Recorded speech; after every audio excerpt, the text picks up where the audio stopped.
Don LaGreca with Greg Buttle. It's the divisional round of the playoffs. I like to say that wild card weekend gets rid of the riffraff, the teams that maybe don't belong. When you get to the second round of the playoffs, everybody's legit because you're either taking on teams that had byes, that had great regular seasons. You know those are good teams.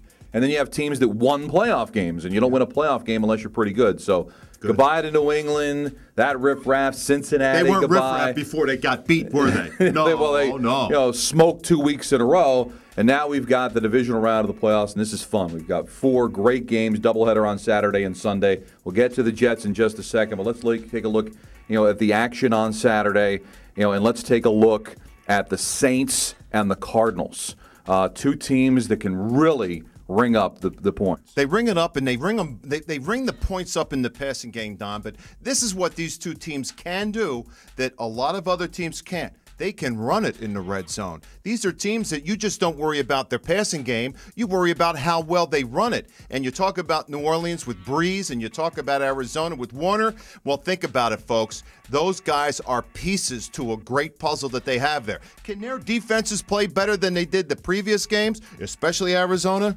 I don't think so. I love New Orleans. And you know what? If you were on the fence about Kurt Warner as a Hall of Famer, I think that probably put you over the fence because that was an amazing performance. He threw more touchdown passes than incompletions. It's unbelievable. 5 touchdowns, no interceptions. That's good. I mean, you got to be kidding me.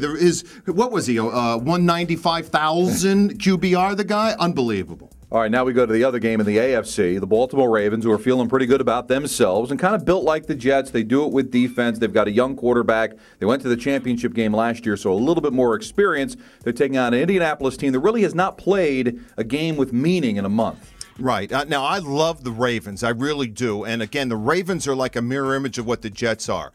But if you take that 187-yard run out of the game against the New England Patriots, that game's a little closer than you might think it should be. So if the Ravens are able to run the ball the same way, I would say to you, they have a chance. They took it right down. They lost to the Colts earlier in the season. They have the formula. They know it's about the red zone, folks. Can the red zone defense of the Ravens outfox Manning?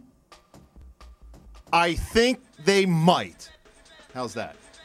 You take the 83-yard touchdown run by Rice away, then it's 17-0 instead of 24-0. What are you talking about? Well, the next play it was a forced fumble. Next play it was a fumble. Next thing you know is that you have these things that happen that you just can't be doing mistakes in a game. No, the Patriots are riffraff and the Ravens dispatched them. And that's what you do with riffraff. Yeah, absolutely. All right. Now let's go to Sunday. Everybody loves the Dallas Cowboys. They're the darlings of the NFL. Everybody's got them going to the Super Bowl.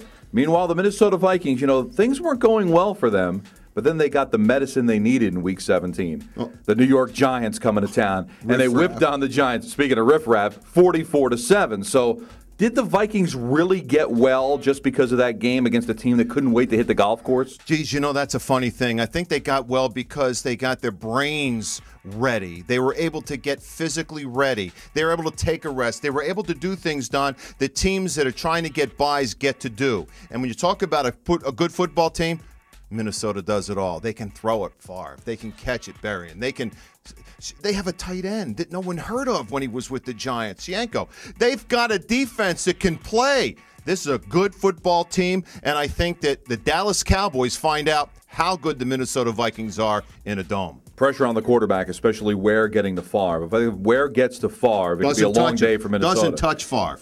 Well, if he doesn't touch Favre, then I think it's a long day for the Dallas Cowboys. And now to the game. Sunday, 4:40, San Diego Chargers playing host to the New York Jets. Wasn't that long ago, 2004. The Jets were an underdog going to San Diego on a Saturday night.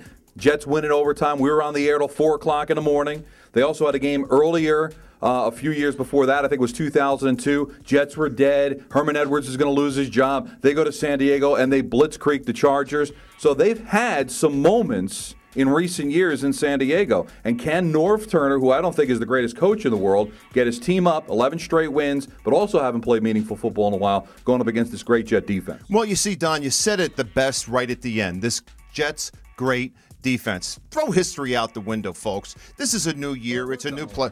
You did, but you got to throw history out, Don. I mean, this is the playoffs. This isn't riffraff. This is about the highest scoring team in the NFL, over 28 points. It's about a quarterback, Phillip Rivers, who's ready for his due. 104 QBR, 9 interceptions. He's never thrown 3 interceptions in a game. Did you know that? I did know. This team's undefeated in December for the last 4 years. This team can play offense. They have running backs. They can score. They throw it to their backs. 900 yards to their backs. I don't see how the Jets defense. Oh, the Jets defense. Oh, that's the team that held quarterbacks to a below 60 QBR. And you want to talk about the top quarterbacks, the Mannings, the Schaubs, the Bradys. They held them to below 60 QBR also. So it's not like they just do it against anybody. On an average, the Jets defense plays well. Can the Jets defense, all things being equal, take care of Rivers? They've taken care of everybody else. I think they're going to do the same thing, Don. Wait a second.